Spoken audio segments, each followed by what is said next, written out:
नमस्कार मित्रों। जब कभी भी हम कष्ट में होते हैं या तकलीफ़ में होते हैं तो अक्सर भगवान से ये प्रार्थना करते हैं कि हे प्रभु मेरी विनती सुन लीजिए, मुझे दर्शन दीजिए, मेरे सारे कष्टों को दूर कीजिए। ये हर किसी के साथ होता है। लेकिन आखिर भगवान हैं कहाँ? कैसे मिलते हैं? क्या करते हैं? उन्हें कैसे पाया जा सकता है? इसका जवाब अगर आपको जानना है तो ये एक बहुत ही अच्छी कहानी के माध्यम से बताया गया है। तो आइए इसका श्रवण करते हैं। एक राजा के 3 प्रश्न। ईश्वर एक है कि अनेक है, तो रहता कहां है, मिलता कैसे है? तीसरा, करता क्या है? राजा ने बड़े बड़े विद्वानों से पूछा 3 ही प्रश्न। ईश्वर एक है कि अनेक, रहता कहां है, मिलता कैसे है, और वो करता क्या है? लोगों ने अपने अपने तरह से उत्तर दिए। राजा संतुष्ट नहीं हुआ। एक दिन राजा अपने घोड़े पर बैठकर जा रहा था। सामने से अलमस्त महात्मा ब्रह्मानंद की मस्ती में लीन, स्वरूपानंद की मस्ती में लीन, मस्ती से झूमते चले आ रहे थे। इसने महात्मा को देखा तो वही प्रश्न किया कि ईश्वर एक है कि अनेक, रहता कहां है, मिलता कैसे है, और करता क्या है? महात्मा उसी मस्ती में बोले कि यह कोई पूछने का ढंग है? तुम घोड़े पर बैठे हो, हम रास्ते में खड़े हैं। अरे पहले कहीं ठहरा,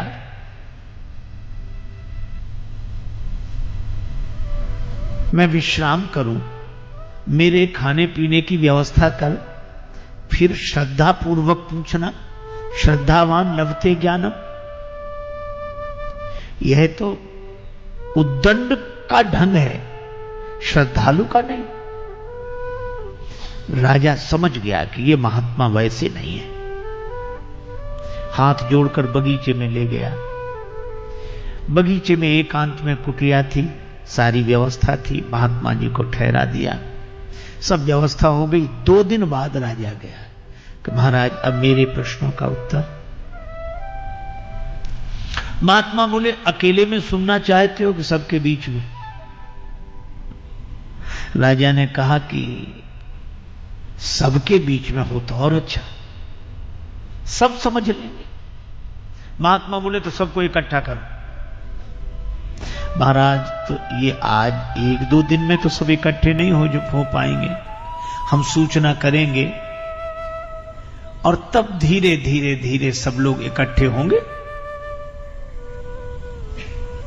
महात्मा ने कहा तो हमें भी कोई जल्दी नहीं है, आराम से इकट्ठा कर लो सबको, और जब सब इकट्ठे हो जाएंगे तभी हम उत्तर देंगे।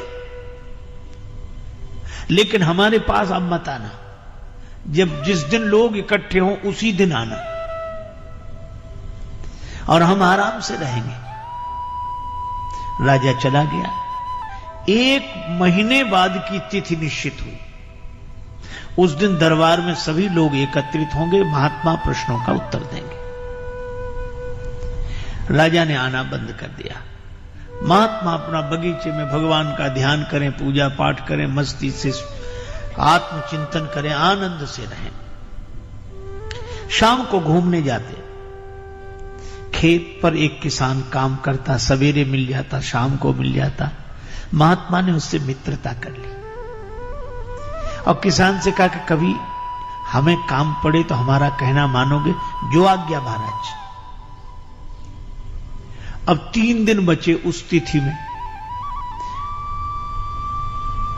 महात्मा ने किसान से कहा कि हमें जरूरी काम अब आ गया है, कल तक बता देंगे? महाराज बताओ। बता देंगे। अब जब 2 दिन बचे तो महात्मा ने कहा कि अब बताएं? हाँ। अच्छा कल बताएंगे। अच्छा ठीक है। 1 दिन बचा तो महात्मा ने कहा कि तुम महात्मा बन जाओ। अरे बोले महाराज हमारा परिवार घर बार, हम ऐसे कैसे? महात्मा बोले वैसे नहीं,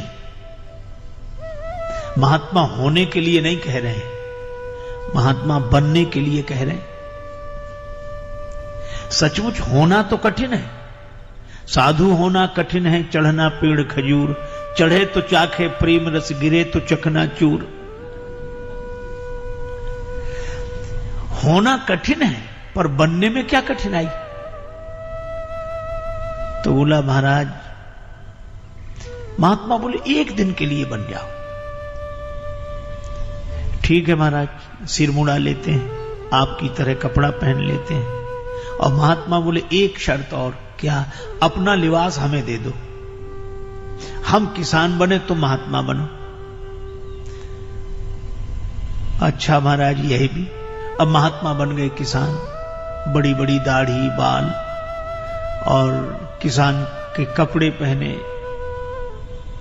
महात्मा के सामने हाथ जोड़े और किसान बन गया महात्मा।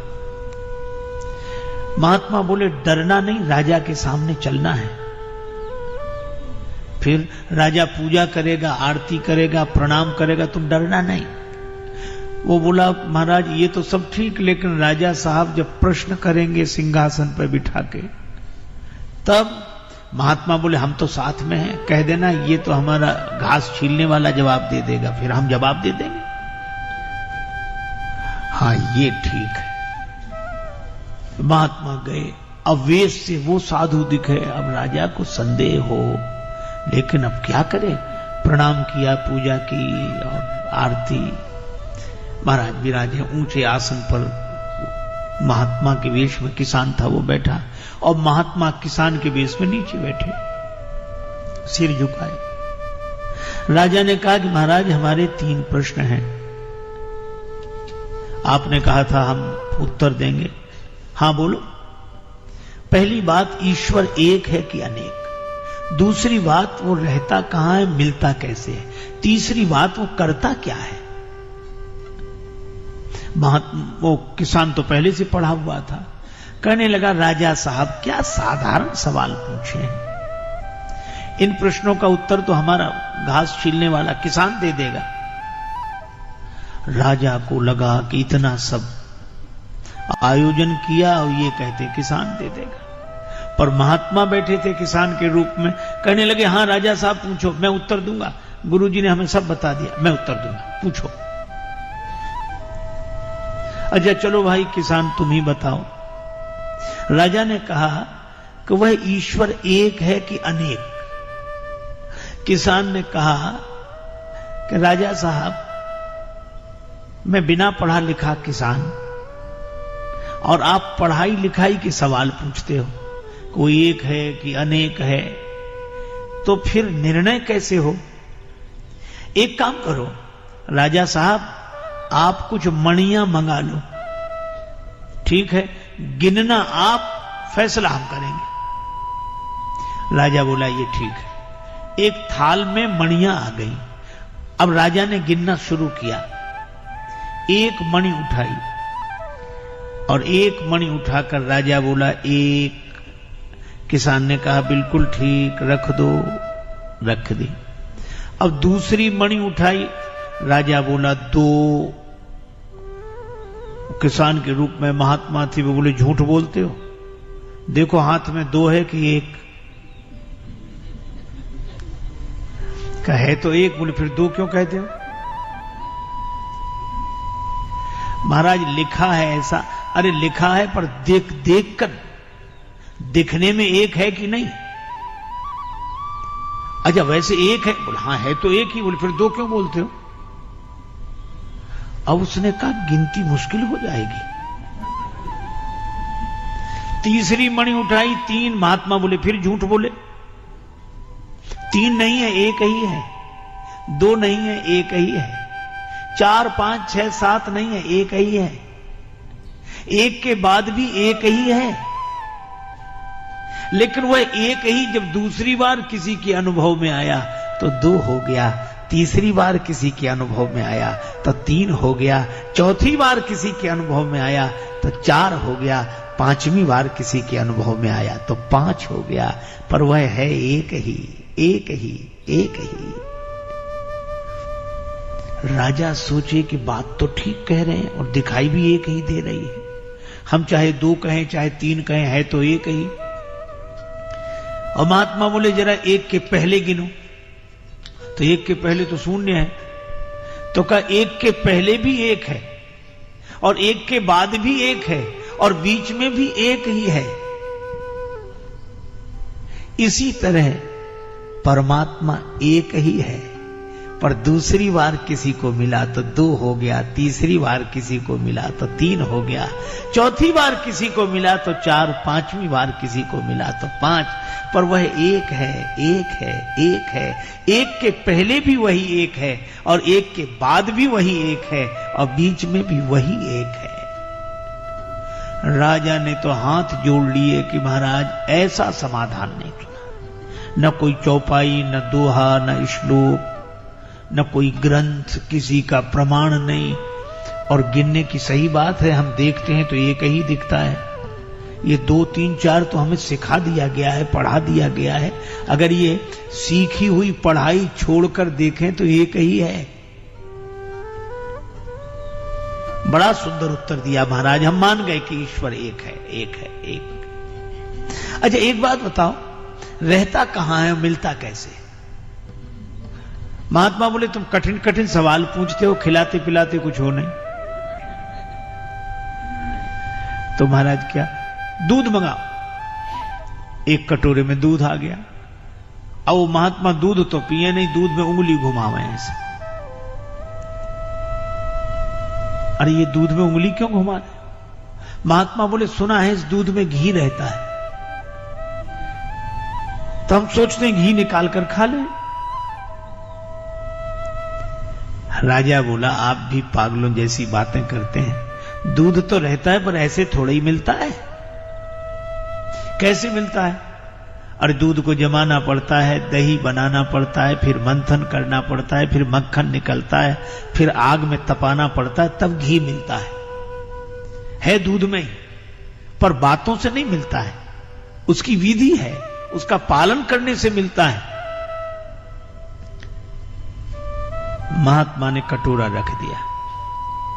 दूध पी लो का, दूध नहीं पीना, तुम्हारे प्रश्न का उत्तर देना था। तुम कहते हो रहता कहां है और मिलता कैसे है? जैसे दूध में घी रहता है, इसी तरह परमात्मा तुम्ही में समाया हुआ है, तुम्ही में समाया हुआ है, लेकिन वह बातों से नहीं मिलता, उसकी विधि है। पहले निष्ठा जमानी पड़ती है, फिर विचार की मथानी से उसे मथना पड़ता है, तब वैराग्य का मक्खन निकलता है, फिर तपस्या की अग्नि में तपाते हैं, तब घी प्रकट होता है। वह इसी तरह वह परमात्मा तुम्हारे भीतर से ही प्रकट हो जाएगा, पर उसकी विधि है। राजा बोला कमाल का, ऐसा उत्तर नहीं सुना। अच्छा एक अंतिम सवाल, करता क्या है? महात्मा बोले कि अब एक बात बताओ, तुम सवाल पूछ रहे हो, मैं उत्तर दे रहा हूं, तो तुम हमारे गुरु हो कि हम तुम्हारे गुरु? राजा बोला गुरु तो आप ही हो। महात्मा बोले फिर ये कोई ढंग है कि तुम सिंहासन पर राजा बने बैठे रहो, हम नीचे बैठे रहे? फिर उतरो नीचे। राजा नीचे उतरा और किसान के रूप में महात्मा सिंहासन पर जाकर बैठ गए। अब राजा नीचे बैठा, कुछ उत्तर पाने के लिए महात्मा बोले ही नहीं।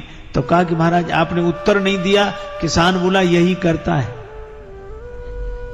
राजा को किसान की जगह बिठा देता है, किसान को राजा की जगह बिठा देता है, बड़ों को छोटा बना देना, छोटे को बड़ा बना देना, यही उसका काम है, रोज यही करता है।